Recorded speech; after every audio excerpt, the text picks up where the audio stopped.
Et bonjour les balances, je reviens pour ces prédictions pour les 2 prochaines semaines. Comme toujours, prends uniquement ce qui résonne pour toi. Si ça ne te parle pas, eh bien viens, je t'invite à aller directement sur la chaîne pour voir les autres guidances intemporelles que j'ai pu réaliser. Et pour savoir si ce que je raconte te concerne, eh bien on va tout simplement aller prendre un petit peu la température pour voir un petit peu ce que les prochaines semaines peuvent ou pourraient te réserver plutôt. Donc, pour les balances, la première chose qui me frappe dans cette guidance, c'est la notion de devoir se remettre au centre. Ça peut évidemment vouloir dire beaucoup de choses pour beaucoup de personnes. Comme toujours, je peux prendre que des exemples et un petit peu généraliser, puisque ce n'est pas un tirage qui est personnel, mais quelque chose qui est général, où je prends un peu une tendance, si tu veux. Mais ce qui semble quand même très clair, dans les semaines à venir, c'est un besoin de se retrouver déjà avec soi-même. Peut-être se retrouver avec soi-même ne voudra pas dire de s'isoler ou de vouloir absolument faire le vide et être seul. Ou peut-être que se retrouver, ça sera justement au contact des nôtres, au contact des gens que tu aimes, qui te permettront de te ressourcer, de te rappeler d'où tu viens et qui tu es. Donc encore une fois, ça dépend aussi de ton profil, de ton tempérament et de ta personnalité. Mais dans tous les cas, il y a un besoin qui se fait ressentir, je pense, de retourner à soi. Je pense que ce besoin de retourner à soi est, on va dire, dirigé, ou en tout cas va être mis en avant, va être plus que souhaitable, si je pourrais le dire ainsi, parce que justement, il y a une espèce de sorte de stress qui, à mon avis, est très fortement lié à une relation, plutôt personnel, voire même intime, c'est-à-dire peut-être que c'est avec un compagnon ou une compagne que les choses sont un peu tendues ces derniers temps, ou qu'il y a eu des événements qui sont peut-être externes au couple, qui en fait ont poussé à devoir finalement mettre sa vie de côté, ou une partie de soi de côté, ou la vie de couple de côté. Voilà, beaucoup de personnes qui travaillent et sont salariés et ont des gros horaires, ou même des chefs d'entreprise savent très bien que c'est difficile par période de concilier vie privée et vie pro. On dirait que c'est un peu ce à quoi vous avez été confrontés ces dernières semaines ou ces derniers mois peut-être. Il y a la notion d'avoir dû laisser de côté quelque chose, et en fait cette espèce de distance, d'espace, on pourrait dire de zone.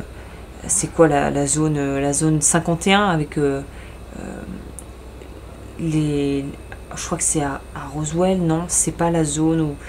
N'hésitez pas dans les commentaires si quelqu'un se souvient, c'est la zone 51, c'est pas la zone où il est censé y avoir eu des crashs de vaisseaux d'extraterrestres, enfin bon, je sais plus, bref. J'ai voulu prendre cet exemple, en gros, c'est un peu no man's land, c'est-à-dire qu'on est dans une espèce de zone hors du temps et de l'espace, dans un environnement plutôt froid, ou en tout cas assez aseptisé, où il y a tellement un froid et un espèce de vide qui s'est créé que ça prend beaucoup de place. Alors qu'en réalité, ce vide pourrait être rempli et votre relation régénérée de par juste de réinjecter des activités et des choses fun, et des activités et un esprit de découverte qui peut ou pourrait te permettre de renouer et de consolider des liens avec des gens. Donc là, on est toujours dans cette notion de comment est-ce que je peux réinjecter un peu du fun dans la vie. Et je pense que c'est ça la clé de cette guidance. Comment je peux réinjecter plus de joie et de fun dans ma vie, dans mon quotidien, et aussi par rapport à mes proches, et ce que on peut vivre en commun, en fait, les expériences qu'on peut expérimenter ensemble. Au niveau de la vie relationnelle, du coup, oui, on sent qu'il y a une tension, il y a une zone de friction, peut-être même qu'on pourrait dire qu'il y a une zone de conflit quelque part ici, que ce soit au boulot ou dans une relation plus, on va dire, amicale ou relationnelle sentimentale, comme je le disais précédemment. On aimerait mettre les petits plats dans les grands. J'ai l'impression on aimerait faire preuve de grandeur d'âme et quelque part être très classe et distinguer et faire les choses de façon très carrée. Et en même temps, il y a quelque chose en nous qui nous empêche de faire ça. C'est-à-dire que vouloir passer l'éponge, se dire je suis au-dessus de tout ça, il semblerait que là, dans les conditions et le contexte actuel, vous n'allez pas pouvoir faire ça. Donc encore une fois, je ne veux pas généraliser, je ne veux pas en gros influencer et dire il faut faire, il faut pas faire, ou tomber dans du prédictif un peu bête et méchant, mais il semblerait que la tendance dans ce que moi je perçois, c'est qu'on ne peut pas se faire preuve de cette espèce peut-être de galanterie, de parcimonie, on va dire de flegme, auquel peut-être on aspire ou dont on a l'habitude d'user. Là, on sent qu'on va avoir des réactions très peut-être primitives, très primaires, très viscérales en fait. Et il faut accepter ça. Et plus tu l'accepteras, plus tu apprendras à ne pas te juger pour ça et à laisser en fait la première vague peut-être d'inconfort, de colère, de détresse passer pour pouvoir y voir plus clair. Mais il ne faut pas refouler l'espèce de premier jet qui remonte émotionnel de ce que quelque chose peut-être d'inconfortable ou de peu accommodant pourrait te faire sentir en fait. C'est ne refoule pas ce que tu ressens, n'essaye pas de te plier en quatre pour essayer de finalement arrondir les angles pour tout le monde. Il faut d'abord que toi tu digères ce que tu vis et ce qui ne te plaît pas dans ton relationnel avec les autres et dans tes relations. On va voir au niveau de la vie matérielle. Qu'est-ce qui se joue de ce côté-là?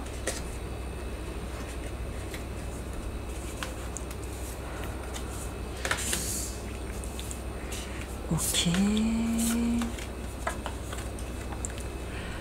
On a une notion d'expansion, on pourrait dire de coup de pouce de la vie, c'est-à-dire que là où tu es peut-être un petit peu, c'est quoi le terme, le contraire d'avantage, désavantagé, c'est contrebalancé par une vie pro, ou en tout cas une capacité de gestion sur le plan de tout ce qui est concret, matériel, financier, des choses à faire, des choses très pratiques de la vie, qui va te permettre en fait de pouvoir réussir à trouver un équilibre et un petit peu une zone d'appui sur un chemin un peu cabossé où on n'a pas vraiment beaucoup de certitude.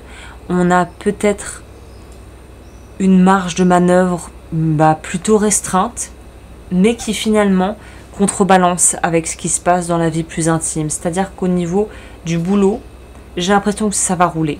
Et que ça va rouler de façon très prolifique, bénéfique, et surtout qui est guidé par un espèce de sixième sens d'intuition qu'il semblerait fortement conseillé d'écouter, parce que justement tu vas être très en lien avec la partie plus inconsciente et plus, on va dire, plus mystérieuse finalement de l'être humain, de la psyché humaine, où parfois on a des ressentis, voire même des pressentiments, voire des rêves prémonitoires pour certaines personnes, qui finalement nous montrent le chemin et la marche à suivre. Au niveau de l'inconscient, c'est pour ça que ça me fait très bien transitionner, c'est un très bon point de transition pour voir qu'est-ce qui se passe ici, à ce niveau-là. Dans la partie plus inconsciente de ta vie, que se passe-t-il ?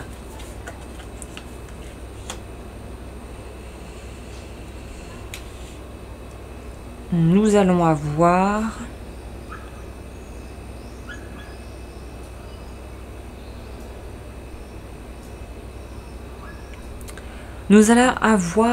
quelque chose de l'ordre de tu comprends. Alors c'est très personnel, je sais que c'est un sujet qui peut être conflictuel et qui est surtout non monolithique et non linéaire, dans le sens où il n'y a pas qu'une vision, comme pour beaucoup de choses dans la vie, comme pour presque tout en réalité. Il n'y a pas de bonne et de mauvaise façon de faire, ça je le dis assez souvent, mais surtout, c'est quelque chose, encore une fois, que j'ai plutôt pu voir et lire au niveau aussi de la psychologie et de ce que, on va dire, les psychothérapeutes, plutôt qui ont une approche un peu plus moderne, vont promouvoir, cette notion de on n'est pas obligé de pardonner l'autre pour pouvoir avancer et pour pouvoir faire son deuil. Certains diront, surtout si on en emprunt un petit peu de cette notion de soit religion, soit de on va dire, préceptes religieux ou spirituels. Encore une fois, là, je ne juge personne, je propose juste un axe de lecture et il t'appartient de choisir ce qui te correspond le mieux. Mais j'aurais plus envie de dire qu'au vu de ce que j'ai pu lire et entendre de psychothérapeutes qui ont des approches plutôt, on va dire, actuelles, on n'a pas besoin de pardonner quelqu'un qui nous a blessés pour pouvoir avancer en fait. Et peut-être quand même attendre cette espèce de pardon ou de salvation, de repenti, que la personne viendrait faire un mea culpa ou que on pourrait s'excuser de quelque chose qu'on aurait fait et que ça nous expie entre guillemets de nos fautes. Là on te dit laisse tomber, tu n'as pas besoin de ça en fait. Peut-être que ce pardon que tu attends ou que tu souhaiterais qu'on t'accorde n'est pas nécessaire pour que tu puisses te reconstruire. Peut-être que c'était une partie du chemin de penser qu'il le fallait, mais maintenant, je pense que la suite du programme, c'est de se dire que je puisse avoir gain de cause ou que je puisse clôturer quelque chose en ayant une finalité, peut-être une dernière discussion avec quelqu'un ou pouvoir dire, mettre des mots, un dernier point final sur ça. Peut-être qu'en fait, tu l'as déjà fait, mais que tu te fantasmes encore cette notion de voilà ce qui se passerait si je pardonnais ou si on me pardonnait et voilà à quoi ressemblerait ma vie, et plutôt que d'être dans quelque chose de projectif et de voilà ce que ça pourrait être, pourquoi ne pas plutôt être dans voilà ce que c'est et voilà ce que je veux que ça soit.